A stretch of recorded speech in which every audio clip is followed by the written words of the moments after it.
fried rice. So I have here red grape juice. Inom muna tayo.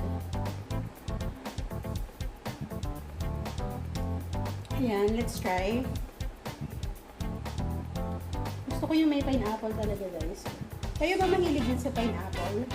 Ako talaga yan, pag may pineapple or mushroom, pasok talaga sa akin yan. Ayan. Let's try, guys. So, yung may pineapple na ano try natin, may spam, syempre. Then, yung may mushroom.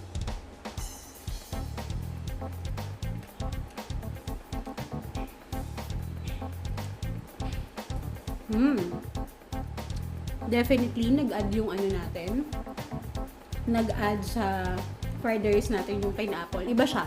Hindi siya sobrang savory, pero meron siyang added na tamis, of course.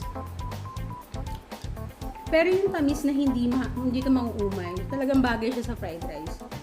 Plus, it's healthy because it has mixed veggies.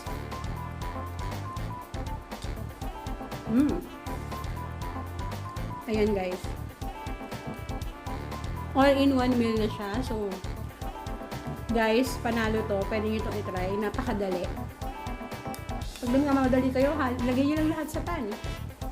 Kaya nga tinawag na one pan meal. Lagay nyo lang lahat dyan. Maluluto na yan. Kasi it's healthy, diba? Kung nasasawa na kayo, guys, yung typical na ano lang, na fried rice lang natin na yun lang, meron lang garlic. So, ito.